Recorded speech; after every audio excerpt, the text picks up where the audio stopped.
Quel est l'enjeu de cette visite? L'enjeu de cette visite est que je suis choqué. Je suis abattu, je suis abasourdi. Quand, au XXIe siècle, des Africains, après toutes les guerres coloniales que les Africains ont menées contre l'homme blanc et sa colonisation, après toutes les batailles que les Africains ont menées pour l'indépendance de l'Afrique et la liberté de l'Afrique, après toutes les batailles, tous les discours que les leaders, les bâtisseurs africains, les pères de l'indépendance ont fait contre l'apartheid, contre les Africains, l'apartheid de l'homme blanc, après tout ce qu'ils ont fait comme discours, comme dénonciation contre l'esclavage de l'homme blanc, l'esclavage atlantique, après tout ceci,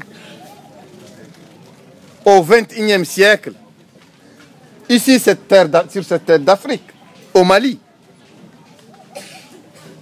des centaines d'Africains, de Maliens, des femmes, des enfants, des hommes, des vieux, des jeunes, sont chassés de leur village,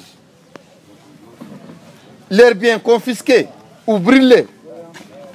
Certains sont tués, d'autres torturés, humiliés et chassés, se réfugier dans leur propre pays, ici, dans cette cité des enfants, cet édifice public pour l'enfance,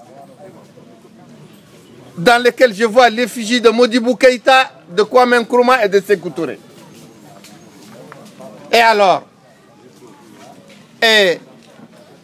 quel est ce paradoxe qui tue, ce paradoxe qui assomme à mort? Les Africains ont lutté contre les autres esclavagismes, les autres colonialismes, et ils ont maintenu leur esclavagisme, qui ont persévéré dans leur esclavagisme. Ce sont des révolutions de façade, ce sont des batailles de façade, des guerres de façade que les Africains ont menées contre l'injustice. Quand ils ont passé leur temps à pourfendre, à invectiver, à juste titre d'ailleurs, l'injustice du blanc, son colonialisme, son apartheid, son esclavagisme, et ils ont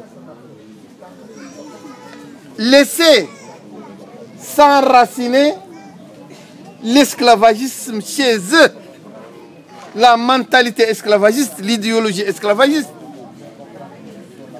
Maintenant, l'esclavagisme est tellement enraciné en Afrique à cause de l'hypocrisie de ceux qui ont dirigé l'Afrique,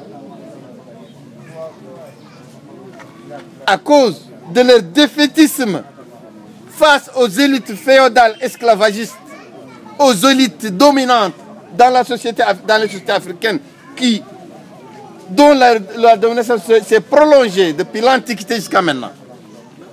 Elle n'a pas été secouée. Les dirigeants africains, les bâtisseurs africains ont été lâches et n'ont pas tenu tête aux féodalités et aux groupes dominants esclavagistes africains. Et maintenant, on voit encore cette lâcheté se reproduire quand, en Mauritanie, au Niger, au Burkina Faso, partout, les États sont incapables de tenir tête aux esclavagistes qui continuent à faire perdurer l'esclavagisme en Afrique, à diviser les populations africaines par l'esclavage. Et maintenant, au Mali, ceux qui ont tué, chassé ces pauvres gens, confisqué leurs biens, qui les ont torturés, qui les ont humiliés, qui ont commis des crimes de sang, qui ont commis mort d'homme, ils restent dans l'impunité.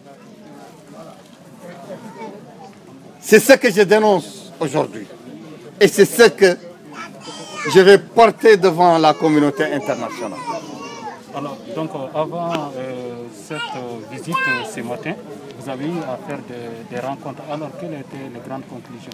Les grandes conclusions des rencontres que nous avons ici dans le cadre du G5 Sahel contre l'esclavage, qui est une union de beaucoup d'organisations de Mauritanie, de Mali, de Burkina Faso, de Niger, de Tchad, pour penser à la meilleure manière d'éradiquer l'esclavage par l'élite pacifique et légale dans nos pays. Alors, est-ce que vous avez un dernier message à lancer à la population et surtout aux autorités? Je lance aux autorités et aux populations que la guerre contre l'esclavage doit être lancée et doit être sans pitié et sans merci, que les esclavagistes doivent payer leur forfait.